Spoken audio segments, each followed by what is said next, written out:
everyone, and let us welcome to our midst our friends from St. Jerome Emiliani Institute Incorporated from Cavite. So, taga saan yung asan yung mga yon? Taas ang kamay. Okay, so welcome. Palakpakan natin sila.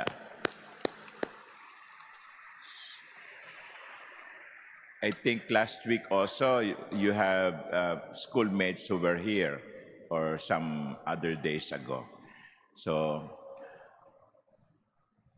Jesus in the gospel was described as weeping. He saw the city of Jerusalem and he wept. He wept. There are several reasons why people weep. Our tears have different explanations.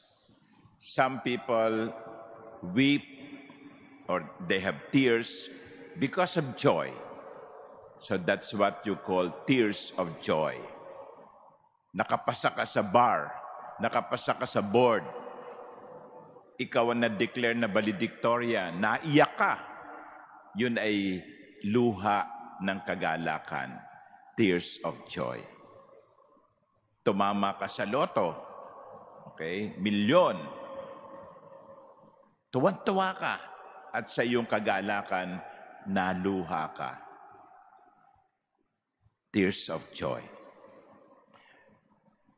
It is also possible that we weep because we grieve. Yung luha natin ay bunga ng kalungkutan. Namatay ang isang mahal sa buhay, nasunog ang bahay, naiyak ka, and those are not tears of joy, they are tears of grief. Sa labis na kalungkutan, ikaw ay naiyak. But there can also be tears of powerlessness.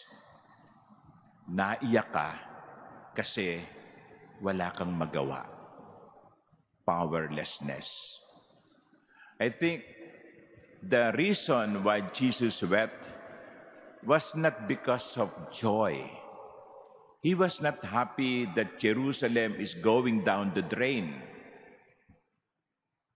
I don't think it was simply tears of grief. Hindi lamang kalungkutan. I guess it is tears of powerlessness. Ano yung ibig kong sabihin? Si Jesus walang magawa. Sa kabila ng kanyang kapangyarihan, nakakapagpagaling siya ng may sakit, nakakabuhay siya ng patay, pero sa sandaling iyon, wala siyang magawa. Bakit? Why was Jesus powerless? Because Jesus respected the freedom of Jerusalem. Jerusalem was invited to go this way. Jerusalem chose to go that way. And Jesus could not prevent that because he respected the freedom of Jerusalem. Siguro ganun din ang nararamdaman ng Diyos sa atin. Pag sinasabi ng Diyos sa atin, ito ang dapat mong gawin, ito ang dapat mong sundan, dito ka dapat tumahak. Pero pinipili natin yung sarili nating gusto. Walang magawa ang Diyos sapagkat ginagalang niya ang ating kalayaan. Tulad din niya ng mga magulang. Kumisan kayong mga bata, ang tigas-tigas ng ulo nyo. Sasabihin sa inyo ng nanay nyo, wag kang gagawa nito, wag kang pupunta doon. Pero ginagawa nyo pa rin ang gusto nyo. Naiiyak na lang ang nanay nyo dahil ang tigas ng ulo nyo.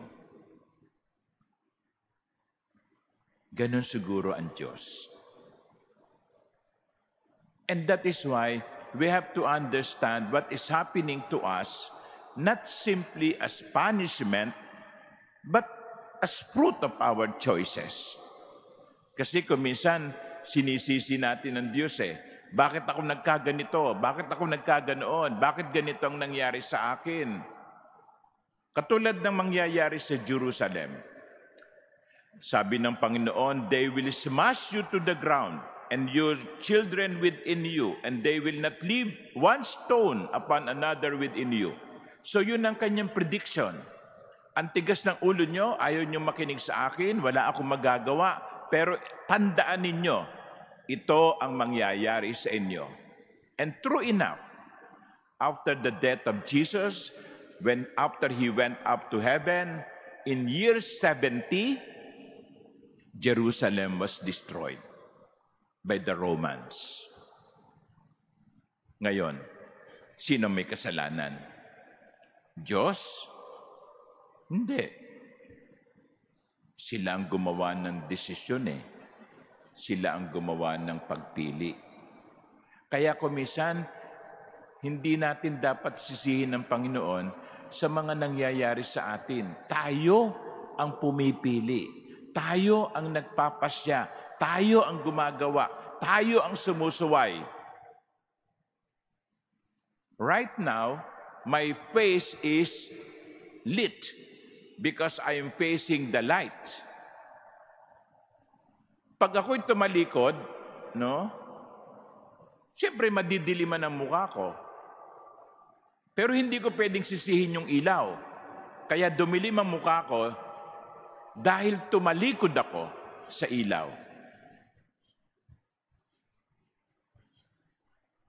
Ganun din.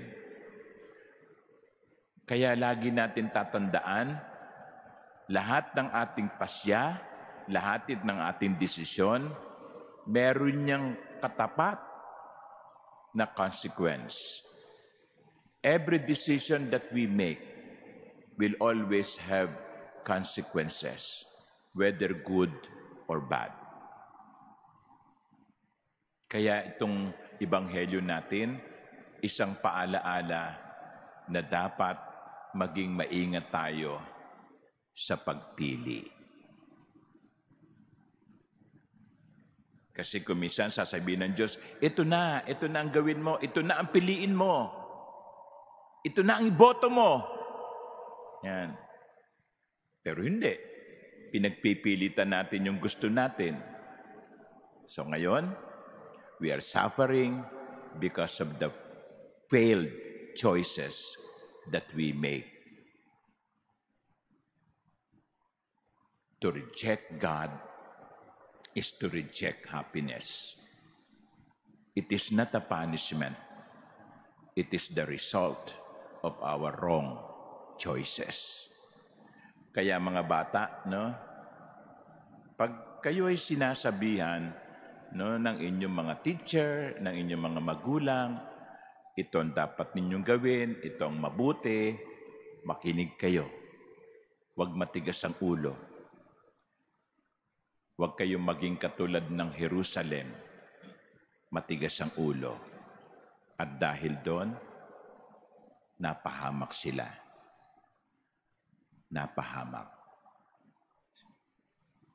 Lagi nating tandaan yung sinasabi ng mga matatanda, laging nasa huli ang pagsisisi. Kaya para wag magsisi, matutong makinig. Amen.